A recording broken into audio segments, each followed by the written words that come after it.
Desenhos são perturbadores. Quando a gente fala de episódios bizarros de desenho, já vem na cabeça Hora de Aventura, Apenas um Show e até O Incrível Mundo de Gumball. Mas Phineas e Ferb, esse eu acho que ninguém esperava. Só que a nova temporada surpreendeu e o que parecia uma história divertida de verão virou um dos episódios mais estranhamente macabros que eu já vi. Sejam bem-vindos à Fantasia de Candace. O episódio começa de um jeito aparentemente normal. O Phineas e Ferb estão fazendo mais uma de suas invenções gigantes. Dessa vez, um bastão pula-pula gigante. A Stacy, amiga da Candace, liga para conversar e fofocar. Mas ela diz que está ocupada fazendo um relatório detalhado das atividades dos irmãos. E aí que ela percebe algo importante: as invenções só desaparecem quando a mãe está por perto, e que só ela consegue vê-las. Então a Candace tem uma ideia interessante. Se essa força misteriosa, que é como ela chama, faz as criações sumirem quando a mãe aparece, talvez ela possa enganar essa força fazendo a mãe se fantasiar dela mesma.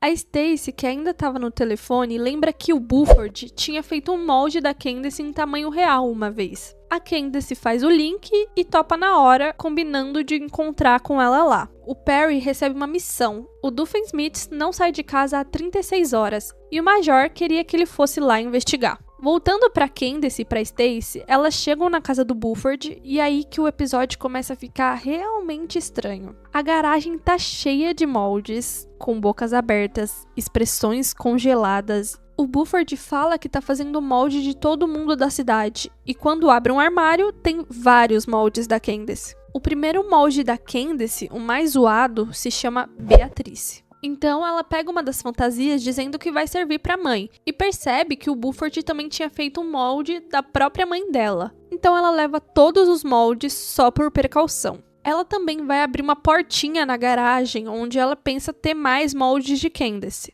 Mas ela vê algo mais estranho.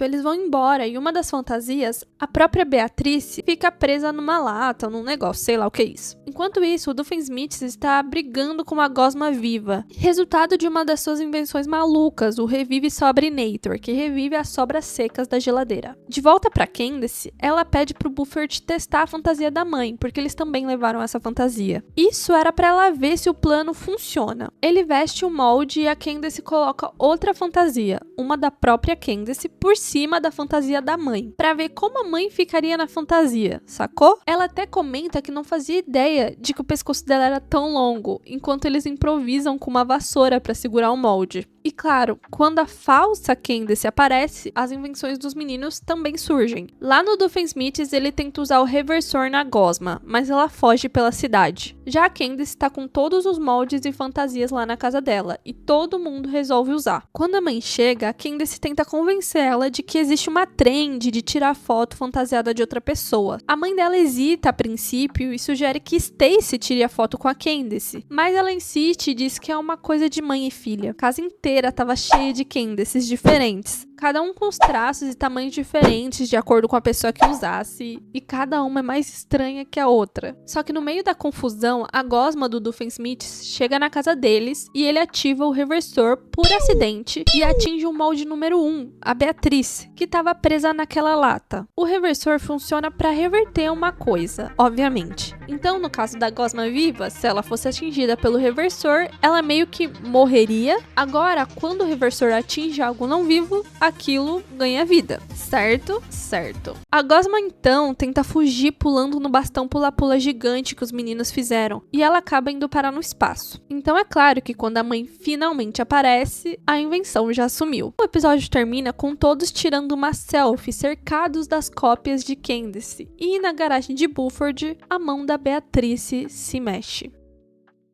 Partindo para o segundo episódio, ele começa exatamente do jeito que a gente esperava. A Candace mais uma vez tentando incriminar os meninos. Dessa vez, o Phineas e Ferb estão fazendo um creme de banana gigante, só que o Buford come tudo antes da mãe aparecer. Então o novo problema é, o que fazer com as toneladas de cascas de bananas no chão? A solução brilhante, ou absurda, vem do Buford mesmo. Fazer uma banana gigante e um único descascador gigante para descascar tudo de uma vez só. Enquanto isso, o Perry recebe novas ordens. O Major diz que o Dr. Doofenshmirtz não está fazendo nada suspeito, o que, ironicamente, já é suspeito. Então ele pede pro Perry investigar. A Candace, por outro lado, tá surtando no quarto porque ela tinha um encontro com o Jeremy e ela acha que levou um bolo. O Jeremy, coitado, tá lá no trabalho, vestido de cachorro quente, dançando no calor, e aí as coisas começam a acontecer. A coisa começa a ficar estranho quando algo sai do arbusto e ataca ele.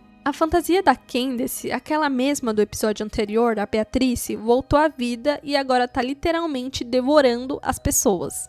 O Jeremy consegue se soltar batendo nela com a cabeça do cachorro quente e a criatura foge toda contorcida e esquisita. O Doofenshmirtz aparece e ele realmente não estava fazendo nada de mal, ele só estava comendo um cachorro quente também.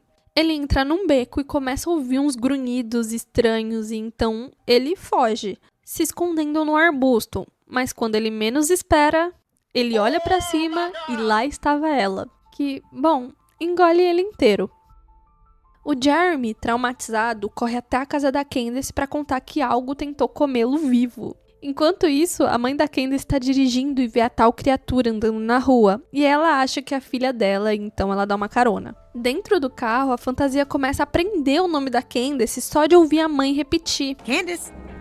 Candace! Candace! Então na casa, o Jeremy tá tremendo e a Candace diz que vai buscar um cobertor pra ele. Só que quando ela sai, a outra Candace chega. E claro, ele não percebe a diferença, né? A Candace verdadeira volta e as duas se encontram e começa uma briga absurda entre a garota e sua cópia viva de plástico.